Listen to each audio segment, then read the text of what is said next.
नमस्कार, भारत समाचार देख रहे हैं। यहाँ पर मैं हूं आपके साथ प्रियव्रत दीक्षित। चलिए खबरों की शुरुआत कर लेते हैं। सरकार के 3 साल पूरे होने पर अल्मोड़ा पहुंचे मुख्यमंत्री पुष्कर सिंह धामी, जहां पर आपको बता दें कि सीएम ने कार्यक्रम का शुभारंभ किया और इसके बाद मुख्यमंत्री पुष्कर सिंह धामी ने विभागीय स्टॉलों का निरीक्षण भी किया। कार्यक्रम में सीएम धामी ने क्या कुछ कहा, वो सुनिए आप।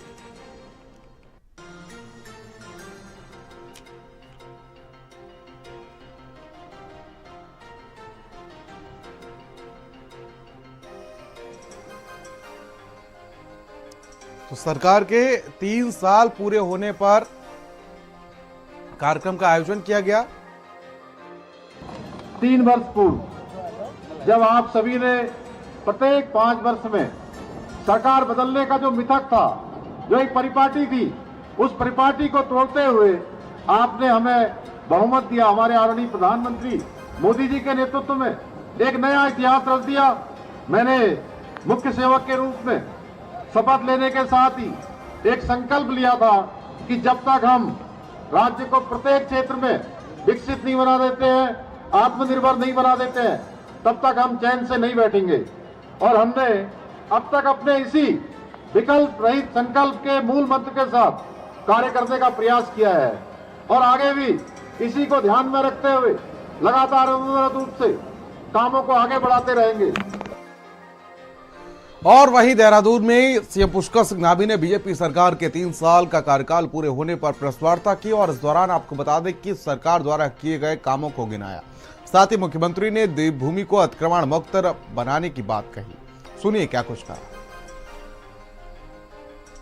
हमारे प्रधानमंत्री जी का जो विजन है 2047 विकसित भारत का संकल्प, उस विकसित भारत के संकल्प के अनुरूप हम राज्य की कौन सी योजना, कौन से काम ऐसे कर सकते हैं कि हम उसमें अपना योगदान दें, उसके अनुरूप हम काम करें।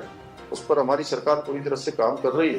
यहाँ कई प्रकार की चुनौतियां हमारे सामने थी। डेमोग्राफिक चेंज थी, उसको लेकर हमने काम किया है। वेरिफिकेशन ड्राइव हम चला रहे हैं। जगह जगह पर अवैध अतिक्रमण, अवैध निर्माण, अवैध मदद से हमने इसको खाली करने का संकल्प लिया है। यह अभियान हमारा चल रहा है और यह अभियान तब तक चलेगा जब तक पूरी तरह से देवभूमि अतिक्रमण मुक्त नहीं होते, जब तक हम पूरी तरह से अवैध कब्जों को हटा नहीं देंगे, तब तक हमारा काम चलेगा। उत्तराखंड की देवतुल्य जनता का धन्यवाद करता हूं कि उन्होंने हमेशा, चाहे कोई आपदा की स्थिति हो, कोई विपदा की स्थिति हो, कोई भी चुनौती हो, हर चुनौती में वो हमारे साथ खड़े हुए। उन्होंने हमेशा हमारी पीठ पर हाथ रखा है, आगे बढ़ने के लिए हमेशा प्रोत्साहित किया है। इन्हीं कारणों से,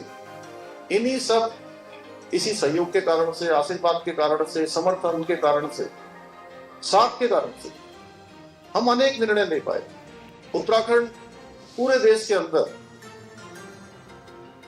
देश का पहला ऐसा राज्य बन गया जहां पर 27 जनवरी 2025 से समान नागरिक संहिता का कानून लागू हो गया।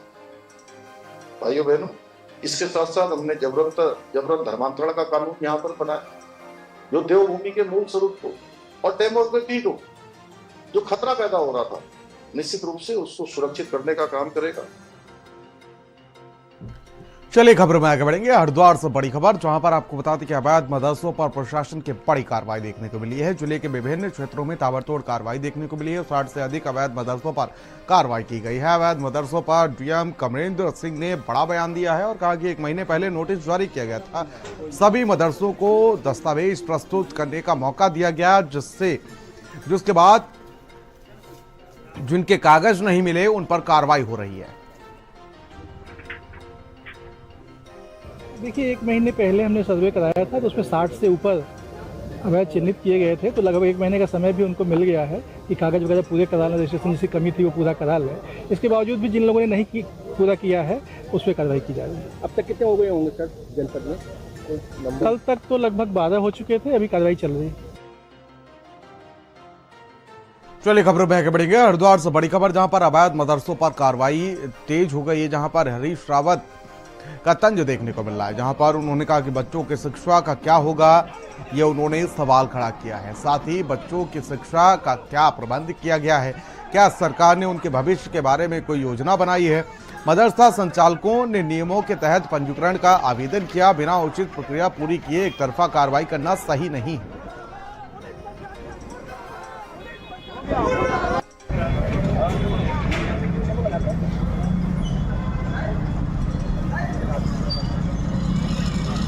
तो फिलहाल हरीश रावत ने कार्रवाई पर तंज कसा है। और खबर हरिद्वार से, जहां पर भारतीय किसान यूनियन, बीडीओ और साथी पुलिस के बीच जमकर नोकझोंक हुई। संगठन के कार्यकर्ता बिना अनुमति सीएम का पुतला दहन करने पर अड़े थे और इसको रोकने के लिए पुलिस ने लाठी का प्रयोग भी किया। इस दौरान संगठन के कार्यकर्ताओं ने जमकर सरकार और पुलिस प्रशासन के खिलाफ नारेबाजी की।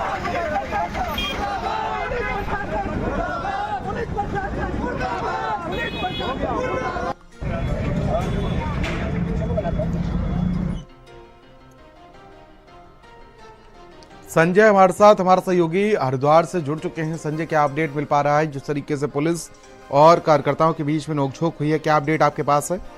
देखिए, हरिद्वार के बहादुराबाद थाना क्षेत्र का मामला है, जहां बिना अनुमति के सीएम धामी का पुतला फूंकने जा रहे कुछ किसान और जो पुलिस थी उनमें झड़प हो गई, क्योंकि बिना अनुमति के ये पुतला दहन कर रहे थे, जिसको लेकर पुलिस ने इन्हें रोकना चाहा तो ये नहीं माने। उसके बाद कहीं ना कहीं पुलिस को लाठियां भांजनी पड़ी। हालांकि इसके बाद यहाँ जो किसान संगठन थे वो इकट्ठा हो गए और उनका यही कहना है कि कहीं ना कहीं इस तरह की मनमानी नहीं चलेगी। और जिस तरह आप तस्वीरों में देख सकते हैं कि किस तरह से जो किसान है और पुलिस है उनकी आपस में झड़प हो रही है। जी ठीक है, बहुत बहुत शुक्रिया आवाज साथ जुड़ने के लिए संजय पुंडेर आपका।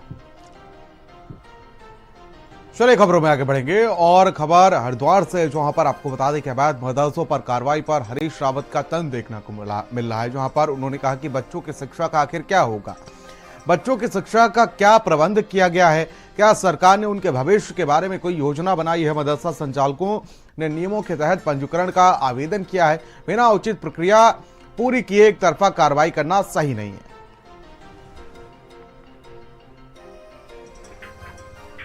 8 साल से तुम कुछ कर ही नहीं रहो, तो लोग, जनसंख्या बढ़ रही है। अब मैं उनसे कहना चाहता हूं, मैं वैध और अवैध में नहीं जा रहा हूं, बच्चे जो है वो क्या है बताएं, किसकी जिम्मेदारी है, उनकी शिक्षा का क्या प्रबंध है। जो आपने मदरसों में राजनीतिक कारणों से उनको तुमने बंद कर दिया, कह रहे हो अवैध मदरसे। अरे भाई, जिसने नियम तो अप्लाई कर दिया है, आवेदन किया है, यदि छुपा करके कर रहा होता तो अवैध गतिविधि होती। वो तो कानून सम्मत तरीके से मान्यता चाह रहा है, सब कुछ करने के लिए तैयार है। तुम उन मान्यताओं को पर 8 साल से बैठे हुए हो, तुम दे नहीं रहे हो मान्यताओं को। और अब जब लोगों ने स्थानीय आवश्यकता को देखते हुए खोल दिए तो तुमने उनको अवैध बता दिया।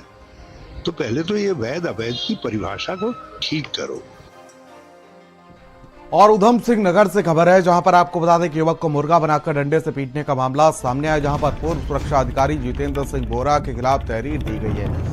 आपको बता दें जितेंद्र सिंह के खिलाफ पंतनगर कोतवाली में तहरीर दी गई। विधायक तिलक राज बहेड़ ने मारपीट का वीडियो पोस्ट की थी।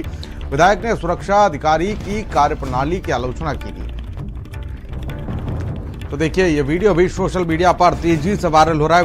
विधायक तिलक राज बहेड़ ने मारपीट की वीडियो पोस्ट की थी। ये बड़ी खबर, बड़ी जानकारी। विधायक ने सुरक्षा अधिकारी की कार्यप्रणाली की आलोचना की थी और युवक को मुर्गा बनाकर डंडे से पीटने का ये पूरा मामला, देखिए ये वीडियो भी वायरल हो रहा है। पूर्व सुरक्षा अधिकारी जितेंद्र सिंह बोरा के खिलाफ तहरीर दी गई है।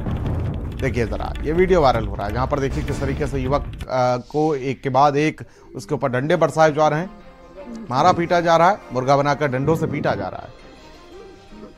वहाँ सुरक्षा गार्डों को देख के भागा क्यों? नहीं भाग नहीं रहा था। तो क्या कर रहा था फिर वहाँ से? तुम तो भाग रहे थे। थानाध्यक्ष पंतनगर द्वारा इसमें जांच करने की परमिशन ली गई है। इसमें जांच चल रही है। जांच के बाद जो तथ्य सामने आएगा विधिक कार्रवाई की जाएगी। चलिए खबरों में आगे बढ़ेंगे और खबर टिहरी से, जहां पर प्रदेश सरकार के 3 साल पूरे होने पर विपक्ष भी जमकर प्रदेश सरकार की आलोचना करने पर उतारू हो चुका है, जिसको लेकर आपको बता दें कि टिहरी जनपद के प्रतापनगर विधायक विक्रम सिंह नेगी ने कांग्रेस पार्टी कार्यालय नई टिहरी में धामी सरकार के 3 वर्ष के कार्यकाल को जमकर कोसा। विधायक विक्रम सिंह नेगी ने क्या कुछ कहा, वो सुनिए आप। भाजपा की सरकार ने 3 साल में जो उत्तराखंड के बुरे हाल किए, इसको जश्न नहीं, पश्चाताप मनाना चाहिए। और इन्होंने भ्रष्टाचार के झंडे गाड़ दिए, चाहे वो उद्यान का घोटाला हो, चाहे भू कानून हो, चाहे यूसीसी हो, महिला अपराध हो, सब में कीर्तिमान स्थापित कर दिया। जनता इनसे त्रस्त है। इन्होंने माफियाओं को संरक्षण देने का काम किया। खनन और शराब में लगातार घोटाले हो रहे हैं। बेरोजगारों की स्थिति बहुत दयनीय है इस प्रदेश में। यहाँ परीक्षाओं में घोटाला, गरीबों के बच्चों की नौकरियों पे डाका डालना। और खबर देहरादून से, जहां पर कुछ दिन पहले उत्तराखंड बाल आयोग की अध्यक्ष गीता खन्ना को कुछ निजी स्कूलों द्वारा एडमिशन से पहले बच्चों के माता पिता से प्रवेश आवेदन पत्रों के शुल्क के रूप में अत्यधिक धनराशि वसूलने के मामला सामने आया था, और जिस पर बाल आयोग के अध्यक्ष ने शिक्षा विभाग के अधिकारियों को जांच कमेटी बनाकर स्कूलों के खिलाफ कार्रवाई करने के निर्देश दिए। साथ ही गीता खन्ना का कहना है कि उनको खबर मिली थी कि निजी स्कूलों द्वारा बच्चों के परिजनों से प्रवेश फॉर्म के लिए 3,000 से लेकर 5,000 रुपए तक वसूले जा रहे हैं। फॉर्म की आप एक प्रोसेसिंग फीस ले सकते हैं, प्रिंटिंग की एक फीस है, ऑफिस वालों के लिए है, बट 3,000 5,000 रुपीज, अब अगर आपके 500 फॉर्म बिक गए तो आपने तो उसे एक कमाई का जरिया बना लिया। और वो साथ में और अफसोस की बात ये थी कि उसे फॉर्म फी कह के नहीं लिया जा रहा था, उसे एग्जामिनेशन, एंट्रेंस एग्जामिनेशन फी कह के लिया जा रहा है, ऐसा मुझे संज्ञान में आया। जबकि हम बहुत क्लियरली पहले भी ये ऑर्डर निकाल चुके हैं कि छोटे बच्चों की आप एंट्रेंस एग्जाम नहीं ले सकते, ये हर तरह से नियमाविरुद्ध है। और काशीपुर में महाराणा प्रताप चौक पर बने फ्लाईओवर का देर रात लगभग 1 मीटर का मलबा गिरने से हड़कंप मच गया, जहां पर 7 सालों में बनकर तैयार हुआ फ्लाईओवर से अब लोगों की जान का खतरा जो है वो मंडराने लगा है। वहीं सुरक्षा की दृष्टि से फ्लाईओवर पर यातायात बंद कर दिया गया है और लोक निर्माण विभाग के सहायक अभियंता मौके पर पहुंचकर निरीक्षण करने के लिए पहुंचे। वहीं निर्मित फ्लाईओवर की गुणवत्ता को लेकर कार्यदायी संस्था पर सवाल उठ रहे हैं। ऐसे ही मुझे मेरे संज्ञान में लाया गया। इसमें एसडीएम काशीपुर द्वारा स्वयं सुबह फ़ोन कर मेरे संज्ञान में लाया गया है और उसमें हम लोगों ने आदेशित कर दिया है। पहले हम लोगों ने एनएच से रिपोर्ट ली इसमें, और इसमें आदेशित कर दिया एक त्रिस्तरीय जांच कमेटी को हमने बता दिया, जिसमें 3 मेंबर्स हैं। एसडीएम उसमें अध्यक्ष हैं, एक्सीएंस हमारे 2 हैं विभागों के, और ये जांच करके ये बताएंगे कि किस कारण से टूटा है, और जो भी दोषी होंगे उनके खिलाफ कार्रवाई की जाएगी। कुछ यातायात प्रबंधन में भी मुझे लगता है रिस्ट्रिक्शंस की आवश्यकता होगी, जिनको कराया जाएगा।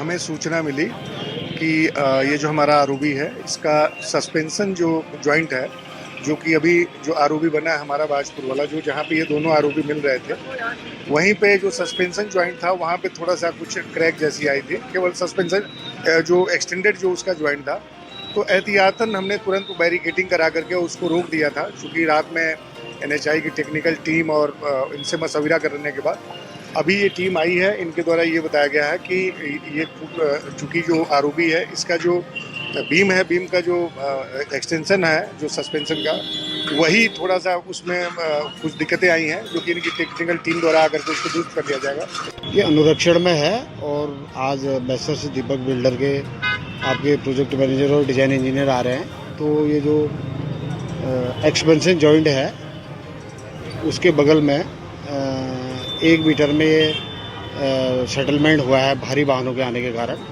तो इसको आके वो आज निरीक्षण करेंगे कल, तो उसके बाद इसको तुरंत रिपेयर करवाएंगे। और खबर हल्द्वानी से, जहां पर कुमाऊं के सबसे बड़े नगर निगम हल्द्वानी की आबादी दिन प्रतिदिन बढ़ती जा रही है और इस शहर की सबसे बड़ी समस्या पानी की आपूर्ति है, और गर्मी में ये समस्या विकराल रूप ले लेती है। हालांकि आदिशासी अभियंता का कहना है कि वर्तमान में गौला नदी से पेयजल संस्थान के फिल्टर प्लांट को पर्याप्त मात्रा में पानी मिल रहा है, और गर्मी में यदि नलकूपों की मोटर खराब होगी तो उसके लिए भी 20 मोटर पहले ही तैयार रखी गई है। साथ ही टैंकरों से भी पेयजल आपूर्ति की जाएगी।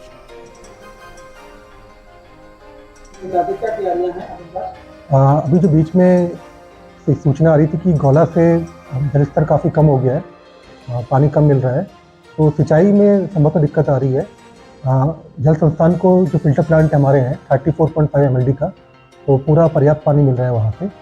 और जैसे गर्मियों में वाटर लेवल डाउन होने से या विद्युत व्यवधान होने से या स्थिरता वोल्टेज में आने से हमारे ट्यूबवेल्स की मोटरें खराब होने की प्राय शिकायतें आती है। तो हमने 20 स्पेयर में नई मोटरें रखी हुई हैं कि कहीं पर अगर मोटर में खराबी आती है तो तत्काल उसको बदलते हुए जलापूर्ति सुचारू की जाएगी।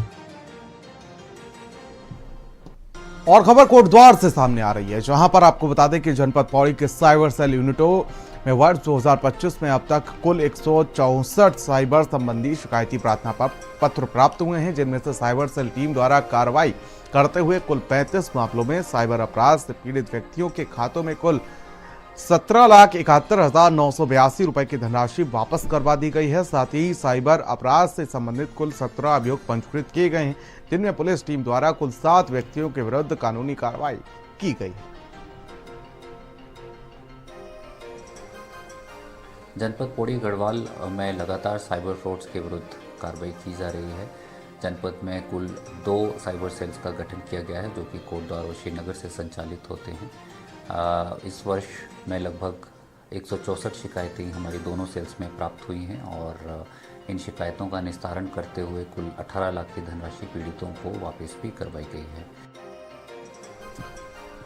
देहरादून से बड़ी खबर, जहां पर आपको बता दें कि देहरादून में साइबर ठगी से जुड़ा हुआ मामला, जहां पर आपको बता दें कि म्यांमार साइबर ठगी से जुड़ा हुआ मामला। म्यांमार से 261 भारतीयों को रेस्क्यू किया गया था। 22 लोग उत्तराखंड निवासी और 2 आरोपी गिरफ्तार किए गए। 2 आरोपियों को एसटीएफ ने गिरफ्तार किया है। विदेश में नौकरी का झांसा देकर करते थे ठगी। महाराणा प्रताप चौक से एसटीएफ ने गिरफ्तार किया है। 22 लोग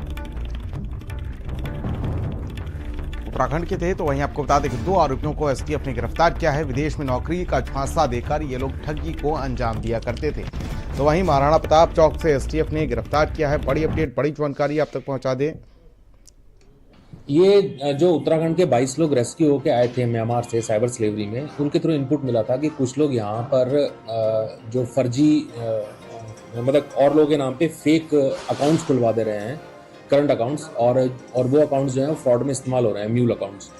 और उनका एक्सेस बेसिकली जो बाहर विदेश में बैठे उनके हैंडलर्स हैं उनके पास है, और जो भी उसमें फ्रॉड होता था उसका एक निश्चित परसेंटेज 1% वो इनको प्रॉफिट के रूप में मिलता था। तो इसकी जानकारी पे जिनके नाम पे ये फर्जी अकाउंट खुलवाए गए उनके द्वारा एक गढ़वाल में हमारा देहरादून सीसीपीएस में और एक कुमाऊं में पंतनगर सीसीपीएस में 2 मुकदमे एफआईआर रजिस्टर हुई। और उसके बाद फिर ये जो 2 अभियुक्त हैं इनसे पूछताछ के लिए बुलाया गया और फिर इनसे डिटेल में जब पूछताछ की गई तो 20 अकाउंट ऐसे मिले, करंट अकाउंट जिनके द्वारा खुलवाए गए थे। और खबर सितारगंज से सामने आ रही है, जहां पर आपको बता दें कि राजकीय महाविद्यालय में छात्रों ने लगाए भ्रष्टाचार के आरोप। जहां पर आरटीआई के जरिए पूर्व छात्र संघ के सचिव ने खुलासा किया है, महाविद्यालय के निर्माण कार्य में भ्रष्टाचार हुआ। मार्केट रेट से कई गुना अधिक रेट पर खरीदा गया सामान। जहां पर सिसोना स्थित राजकीय महाविद्यालय का ये पूरा मामला बताया जा रहा है, जहां पर आपको बता दें कि फिलहाल भ्रष्टाचार का बड़ा खुलासा हुआ है। आरटीआई के जरिए यह बड़ा खुलासा किया गया है।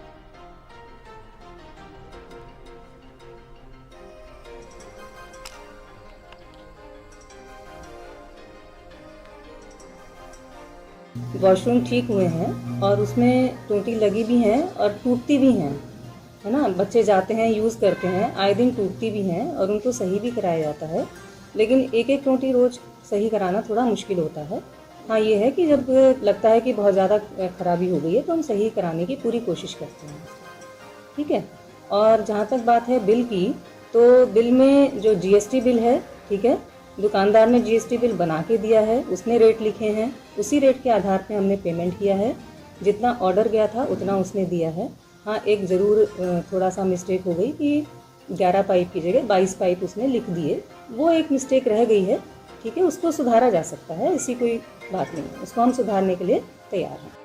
जो रजिस्टर में जो साइन कराए हैं टीचर की जो पूरी कमेटी होती है 11 पाइप के कराए हैं। बिल है 22 पाइप का और 11 पाइप में से 5 पाइप लगे, 6 पाइप वो भी गायब है, 6 पाइप वो भी गायब है। इनको कोई पता नहीं है। ये कह रहे हैं मेरे को सामान लाके दिया बचा हुआ और इन्होंने बिना चेक करे वो सामान भी रख लिया। इस बिल के अंदर आप सबको भी ये पता होगा कि अगर कोई यहाँ पर प्लम्बर ठीक करना आ रहा तो इसके अंदर सर्विस चार्ज होना चाहिए। उसका कोई भी सर्विस चार्ज इसके अंदर नहीं लिखा गया। क्या उसने फ्री में आके ठीक कर दिया यहाँ पे? नहीं, क्योंकि ये लोग घोटाला, अगर 6 महीने पुराने बिल खुलेंगे तो उसमें 70% घोटाला निकलेगा ही निकलेगा इस कॉलेज में। टोटियां लगी नहीं है, ये जो 5-6 जो पाइप लगे हैं, मुश्किल से मुझे लग रहा है 500 रुपए के भी पाइप नहीं है वो। कल मैंने वो जो दूसरे दुकानदार है उन्हें भी बुलाया। और बिल कितने का है? बिल है ये 13,000 का। 500 रुपए कम है, 13,000 का। हाँ। और वक्त एक छोटे से ब्रेक का है।